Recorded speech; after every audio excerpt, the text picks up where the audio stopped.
Hi, this is Michael Veazey of Amazing FBA. Our sister podcast, the 10K Collective, is the world's newest e-commerce podcast. It's geared to the exact needs of 6, 7 and 8-figure Amazon and e-commerce business leaders. It's actionable but focused on how to scale your business and grow really fast for sale or long-term profit, not short-term hacks.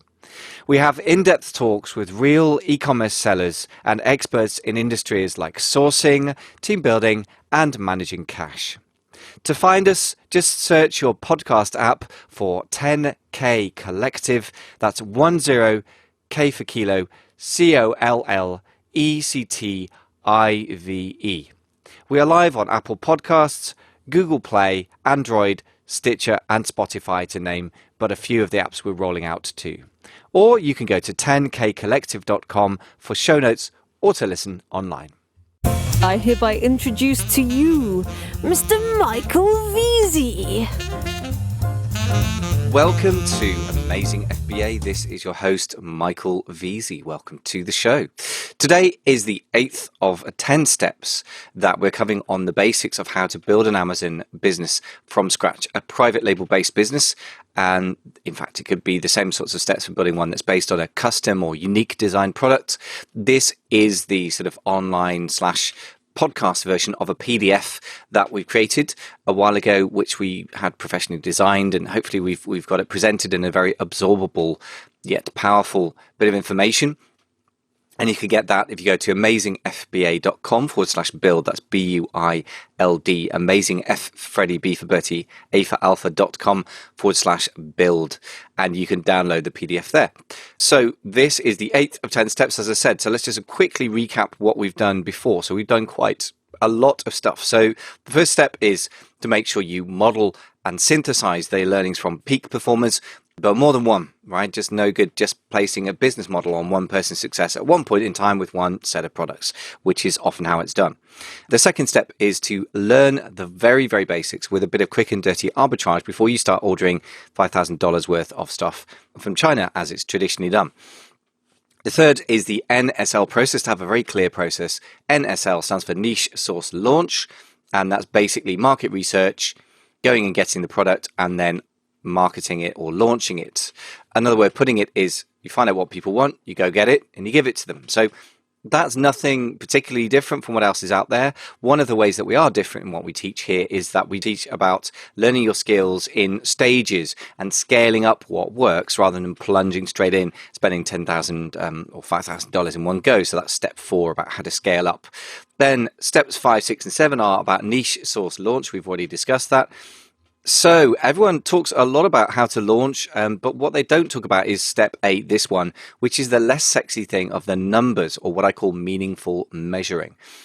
Doesn't seem that exciting, that important, but it is, because one of the things we teach in step 4 is to scale up in stages. So you do a bit of retail arbitrage, you learn how to make sense of Seller Central, ship products in, and also to read the numbers, even basic things like how many units you've got left, how many units you've sold, but also some other numbers we're going to talk about in a second. By the time you start launching a sort of test size order of maybe $1,000 worth of products, then you've already got much more of an idea how things work. And then if you know how to read the numbers, by the time you then launch a private label product, you're way, way better informed than somebody who goes straight in and or doesn't understand the numbers.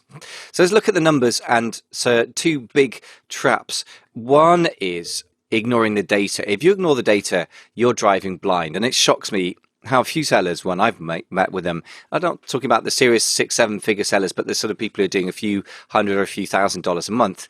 It's amazing to me how many of them don't know their conversion rates or the sessions or visits. So don't join them on that. It's not that hard. The data you need to know isn't that massive. So that brings me to the second one, which is drowning in data. Just sitting there, throwing numbers at your head, hoping that that's magically going to move your business forward. It's not going to do that. So the key is the interaction between your laptop computer and your old necktop computer, aka your brain. Okay, that is the key. If your laptop isn't involved and you don't absorb any data at all and just base things on your projections or your hopes, that's a good way to go broke quite quickly, or the very least to be driving blind and heading for problems. Whereas if you absorb the numbers, or you boil down the numbers to those which matter the most and allow them to guide you, otherwise known as KPIs, key performance indicators. And there aren't many you need to know, but if you boil it down to those, then it's a bit like the essential things in your car. You need to know what gear you're in, what speed you're going at, and maybe you've got a dial to know what speed the engine's revving at as well. And that's about it. But you do need to know, and in your car, whether you're going left or right. You can see that visually, right? In an Amazon business or any online business, you can't quite literally see the market, so you have to read it via the numbers. But there are a few things you need to know when you're driving your car, but you don't need to know everything. Maybe the oil pressure, but even that's a bit too much technical knowledge for a lot of people. You need to know if your oil level's dropping so that you can refill the oil. You need to know if your tire pressure's low. What else do you need to know? You need to know if you've got enough water in the radiator. So there are only about 6 or 7 bits of information you really need to know. And there are only 2 or 3 really critical ones, which is how fast are you going? And your road position. That's kind of it. If I remember back to my driving test days, and I've found since then that's true. If you know your distance from the next car, if you know your speed relative to the speed limit and the driving conditions, and if you know where you are on the road, left or right, and whether you're turning left or right or going straight on the next junction, that's it, right? So it's an equivalent to that. So don't be freaked out by it. Don't ignore it either. So let's get into it. What do we need to know? Well, I think there are basically 2 types of numbers you need to know. One is what I call marketing numbers, or the Holy Trinity, which I'll talk about in a second. Other ones, financial ones, mostly profit and loss. If you're really conscientious, you will be looking at cash flow pretty conscientiously as well. So we'll talk briefly about that. So the first one then, the marketing numbers. The Holy Trinity is basically what you get in any internet marketing, which is you get impressions, clicks, and conversions. Which is to say, if you're marketing on Google, for example, and trying to get your website to rank, or indeed a single page on your website to rank on Google, if it shows up on Google, that's an impression. If somebody clicks on your search results, that as it comes in what they call the SERP, the search engine results page, SERP, on Google, then that's a click. And then if they buy something, or indeed if they sign up for an email list or whatever your objective is, then that's a conversion, right? So the same thing applies within Amazon, with a couple of caveats. I mean, first of all, we can't see the organic impressions. In other words, the one that just are given to our listing by Amazon for particular keywords. We don't get to see that. In other words, when your product shows up in the listings or ranks, that's what you would call an impression in the Google world, or most sort of search engine type worlds, I guess. What we do see is the clicks, or the sessions. That's a slightly different thing. And I'm not going to get too into this, but if you want to be nuanced, you can look it up further. But broadly speaking, a click is going to be classed as a visit, but multiple visits in the same session counts as one session. So if somebody comes back to your listing several times in the same day or in the same period, and I don't know the exact period, and I don't stress about it because it's extremely hard to know what that is anyway, because Amazon doesn't share that with us. Okay, so basically sessions is the number you need to look for, and then conversions is simply, on Amazon we don't have the option to even capture email addresses or anything complicated like that. We either make a sale or we don't make a sale, so that's what the conversion is, right? So we need to look at, broadly speaking, for your individual products across all keywords. By date, you can look at sessions. Is your product getting seen? Are people actually clicking on your listing?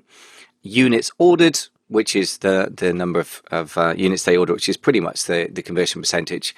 And what they call the unit session percentage, which is the number of units you sell divided by the sessions. For example, if you have 600 people visit your listing in a month and you make 100 sales, then your unit session percentage is going to be 100 sales divided by 600 sessions, which is going to be something like 16.67%, if my maths is correct.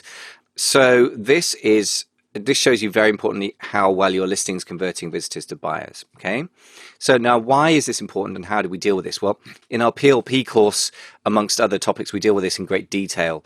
But broadly speaking, if you're not selling very much, everyone starts panicking and starts to make assumptions, but you need to dig into the data and figure out why.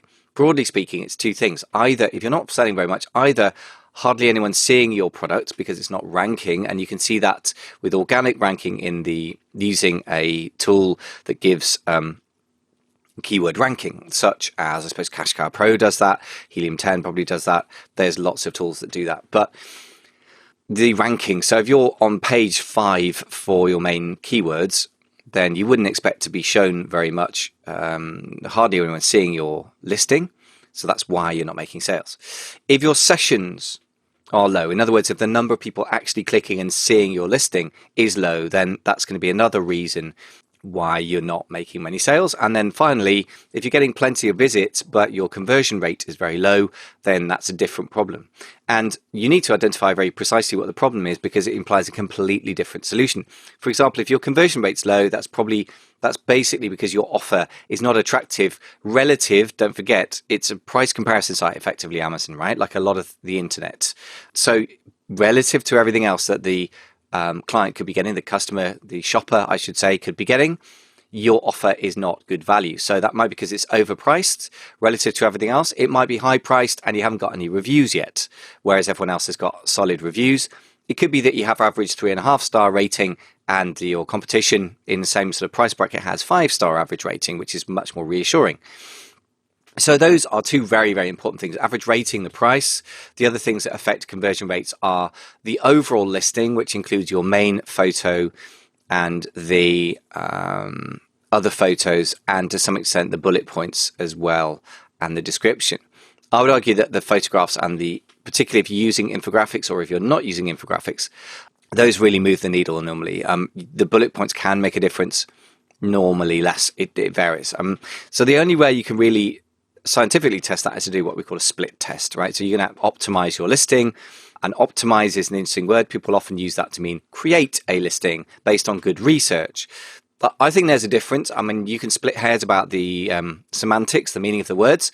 I don't think that's important, but I think it is important to be clear about what you're doing. So research and then creating your listing is one thing, but having data of your own and then adjusting your listing, I think that's even more important, or just as important, and that's what I would call optimizing. But whatever word you use, you need to use the data to feedback on your listing. If your conversion rate's really low, you need to change something. And most basic thing is the price. Normally, as I say, that the photos could be important as well, and to drive higher reviews.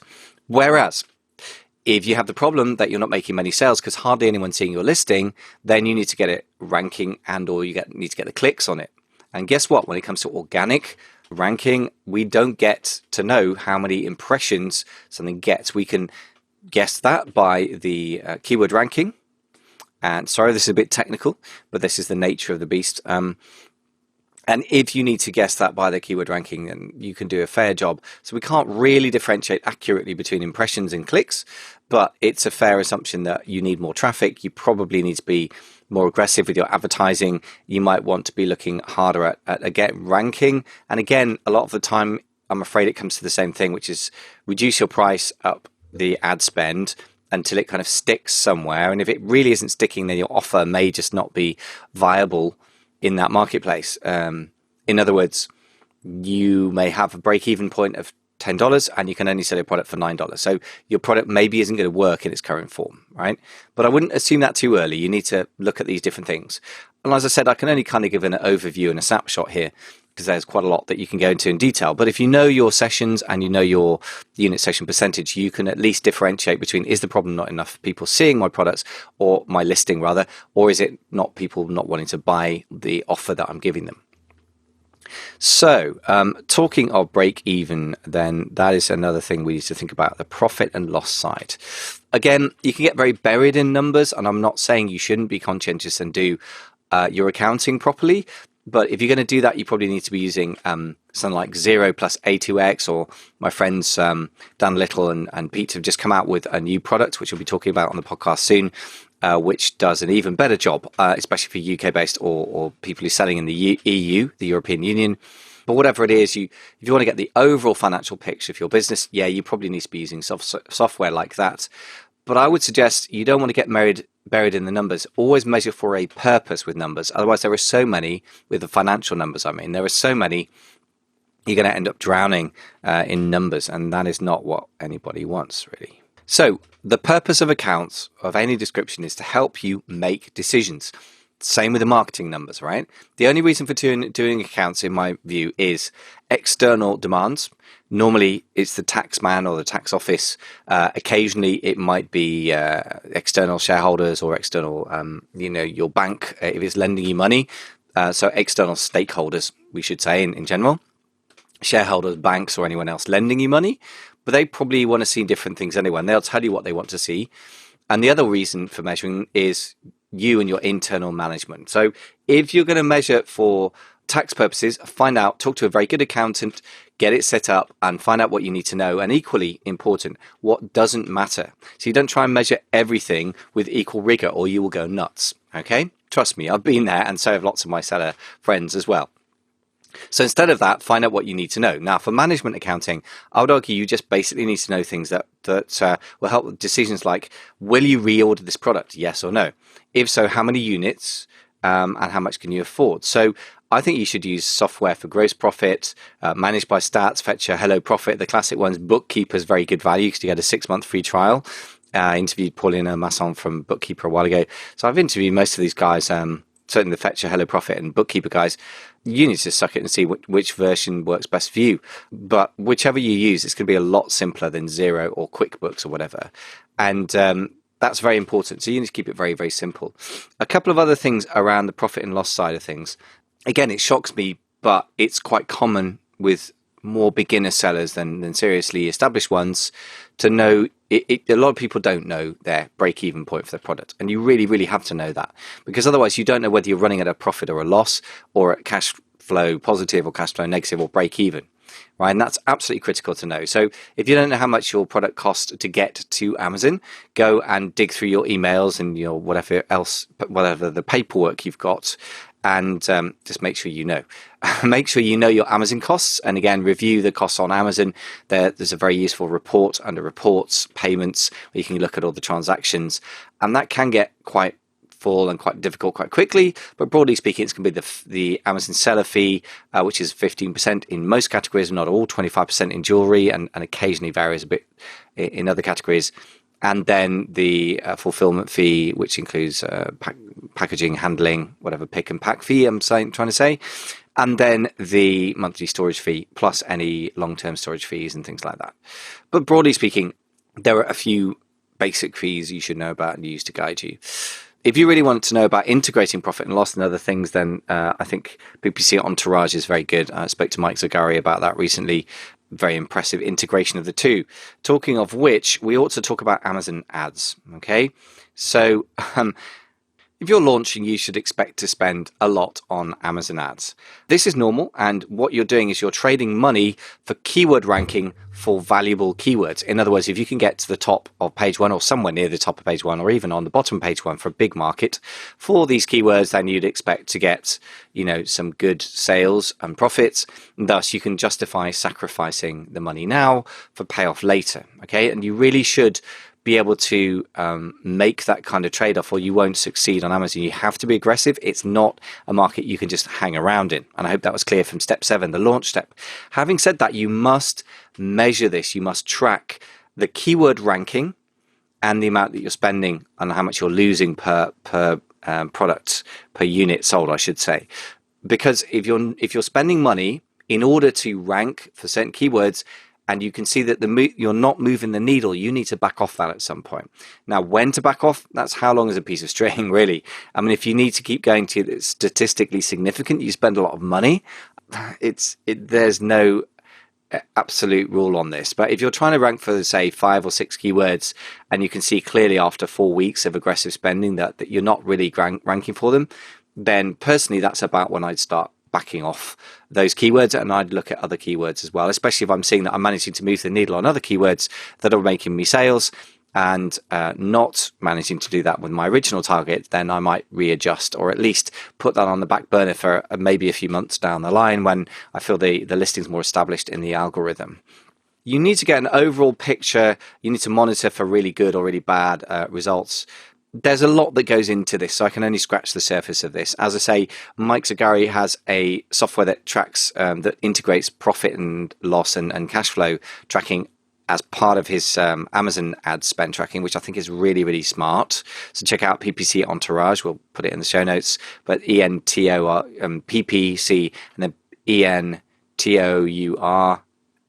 Entourage. So that's a really good one. That's probably the best I've come across for doing that if you don't want to do it manually. When you're measuring keyword by keyword for manual campaigns, look for sales. Are you driving sales? Are you driving ranking? Look for clicks. Are you telling the algorithm to rank your listing? Sales are the best indicators to the algorithm that it should rank you, right? Clicks help.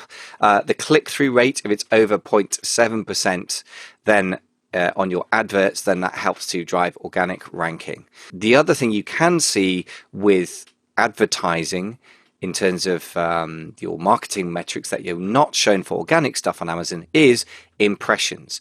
In other words, the number of times your ad is shown. So if you're advertising for the word, I'm just looking for, I don't know, digital watch, just hold up my lovely Casio digital watch, £15 from Amazon. It's Amazon Prime, actually, got it the same day. Amazing. So if you're looking for black digital watch and you're wanting to rank for that, you can put in, you can look at the statistics on Amazon ads and you can see, okay, we got 1,000 impressions. So lots of people are looking for this and our ad got shown. So it was seen as somewhat relevant by Amazon.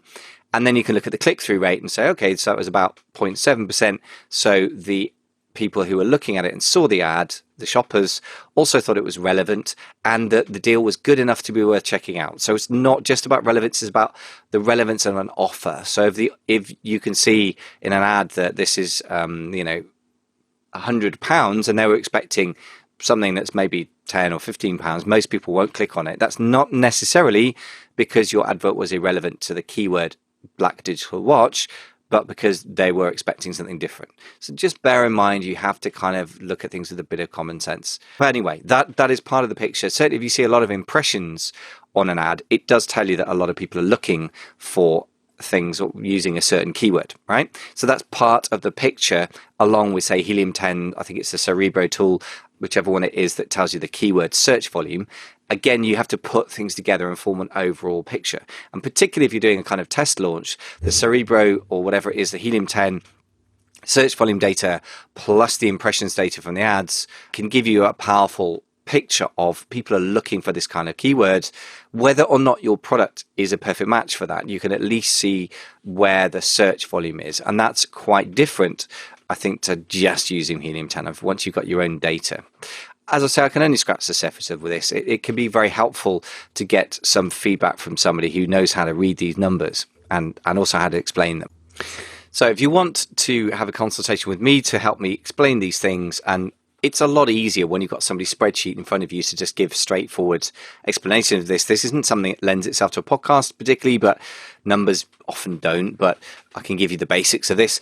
But if you want to check that out, you can just go to amazingfba.com/one-off. That's 1-O-F for Freddy, F for Freddy. And you can book in a 60-minute consult with me. Well, we'll just basically go through your numbers, and they call it bags. I don't know what possessed me when I called these one-off consults these different names. I was trying to be playful. It's probably a bit confusing. But anyway, bags stands for business reports, Amazon ads, gross profit, and selling/stock. So basically, the business reports are what we'll look at first, the Amazon ads, and then the gross profit and loss, which is what we were talking about. And then the selling of stock really is about trying to look at the relationship between the amount of stock you've ordered initially, the amount of stock you've sold recently, how much stock you got left, and how much you might want to reorder, assuming that you are going to reorder, and that's something that we can look at and assess for you. So those are the basics of what we look at. The business reports, we go over the Seller Central data together. We get clear how well a launch worked. We looked at the problems to solve and the opportunities you might have missed. Amazon ads, we check the dashboard, we look at the auto campaigns, manual campaigns, analyze the search term reports in basic detail, and then we use gross profit, review gross profit, analyze the costs, project the profitability. And then in selling and stock management, I might suggest adjustments to price, listing optimization as well, based on the data. And then we can look at the traffic, the ad spend and the traffic strategy you've got, and make some restocking decisions. Okay. So that, I think I charge £100 an hour normally for that. At any given point, there may be some deals going. So just go over and check that out at the website. So yeah, whether you work with me or whoever you work with, or if you can persuade an experienced seller to go over it with you and look at the numbers, it's not going to be very exciting, so you at least should buy them lunch. But it's going to be very, very important for you to understand your numbers. And by the way, that's true all the time. I think as a business coach of mine said a while ago, Most of us don't talk to our accountants often enough. You really probably should. I'm just thinking guiltily, yep, that's probably me actually right now. So you really should speak to your accountant more often, and you don't have to go plunging into chapter and verse, but you should understand the basic numbers in your business. If in doubt, a conversation with your accountant to set up measuring systems before you even launch is really good. And I think we mentioned that before, but I'll say it again. I mean, it's much easier to set up a system with a professional and then launch than to look back over thousands of numbers spread all over the place and try and pull them together into some shape and order. Much easier to get that set up in advance. The overall other things I want to just pick up on are, number one, the overall ad spend per product. Actually, this is a key metric that we've glossed over. So if you take your ad spend on a product per period, for example, it's now August. So if I say for the last completed period, last week, whatever that was, a week ending on the 18th of August, I think it was, and then I add up the ad spend for that period and then the total sales for that period from the business reports menu, for the same product, by the way, I can calculate my advertising to sales ratio, or ATS. So if it's high in the launch period, that's fine. Again, after that, so how long is a piece of string? A lot of people aim for about 10% advertising to sales ratio. But in the end, what matters is your relationship between how much you spend on advertising relative to the profit level of your product. So, for example, if you have a product that sells for $20 and it makes $5 profits before advertising, in other words, the landed cost, Amazon costs, and fulfillment costs, then you better make sure that your advertising doesn't cost you more than $5 a unit. Or another way of putting that is a 25% advertising to sales ratio is about your break-even point. If you're spending more than that, you're actually making a loss. If you're spending less than that, you should be into profit. So that's an example. And if you've got a better margin on your product, you can afford to be more aggressive with advertising, which is one reason why, of course, people have made great successes by selling very cheap products for a decent margin. Of course, that's wonderful because then you can spend a lot of money on advertising. It's unusual to be able to do that with widgets from China now, but you can often do that with topical or digestible products. If you source it from the US or UK and you sell in the US or UK, quite often you can source something for $1 or $2 a unit and sell it for $20 a unit. That's a massive markup, but you're going to have to spend a lot of money on advertising. So it's all relative. But in the end, you've got to make sure you're going to make a profit, right? And the last thing is cash flow. You've got to really, really watch this like a hawk. I remember reading quite a long time ago, Felix Dennis is who I'm thinking of, who died worth several $100 million. And as he said, if you're really rich, then nobody can actually measure your wealth accurately. So he said a very important thing, which is that if you're an entrepreneur, you may never quite grasp all the fine points of profit and loss because they are the job of accountants. I mean, amortization and such things come into it, and that can get very complex. But it is your job to watch the cash flow like a hawk from day one. And I could not agree more, especially with a small businessman. I mean, he was running huge businesses in the end, but for a small business, it's just mega critical because startups, are starved for cash, and this is a given. This is normal for startups. So if you feel like you're struggling to balance the juggle things, that's just welcome to the club. Everyone is in the same boat, but that doesn't mean that you should look the other way and bury your head in the sand. It means you should look really, really carefully. So, example, if you are launching a product that you think is going to cost about $4,000 to get it landed in the US from China, for example, and it really doesn't matter which country it goes from, and the maths is the same, and you think it's going to cost you a couple of $1,000s to market it and launch it, then you need to be very careful about how much money you spend initially, because you need to think about the cash flow. Even if you manage to sell all of that inventory through and you do so profitably, then you're probably going to reach a point quite early on where you've sold maybe a third of your inventory, maybe half, and you realize, I have to reorder. But you have to reorder right now and place down a 30% deposit, the traditional amount, and then pay the 70% deposit before you probably got paid for most of those units. So you're going to have a big cash flow problem if you only put $6,000 aside for the $4,000 first inventory cost and then $2,000 for the launch. So you need to probably budget for 2 lots of inventory and marketing spend at the very least, and that is assuming you got a proven product. So If you undercapitalize your business, that is the biggest reason for a business going bankrupt or ceasing to trade. And it's also quite predictable if you really sit down and plan your cash flow. So the aim of the game with cash flow is much more brutal, I'm afraid, than profit and loss. If you make a profit or a loss, if you don't make a profit, you can live to fight another day if you have money in the bank. With cash, it's simple. Don't run out of cash. So how have you achieved that? And again, this is a very, very crude, simple statement and it's a sophisticated art form. But nevertheless, if I even encourage you to even just consider all this and really make some kind of plan, a conservative plan, not an optimistic one, please. And then make sure that even if things don't go as you plan, you'll still have cash in the bank. You live to fight another day, and your business can survive, poor, inadequate product launches, poor choices of market, poor quality products, which can happen to any business. So final plea is do a bit of cash flow projection. It doesn't have to be incredibly scientific, but it does need to happen. I think that's your biggest responsibility as a business owner. So as I said, this stuff is not incredibly sexy and exciting, but it's the difference, I think, between the people who fantasize about having a business and give it a shot and then give up versus the people who actually make a business out of it. Is knowing the numbers and also not killing themselves by trying to know all the numbers. Just know the important numbers, and there aren't that many. The good news is you don't need to know that many numbers to run a really safe ship. So I hope you survived talking about the numbers. Next time we're going to talk about slightly more exciting topic, which is scaling up. Once you've done a test launch, then how do you scale up into a private label launch and even beyond into more customized products, which isn't just putting a logo on, but actually possibly creating your own product design as well, which can be done much more inexpensively than you'd imagine these days. And then finally, how do we really move forwards and grow as a business person and really expand your business as well in step 10. So look forward to speaking to you then. Speak to you in the next show.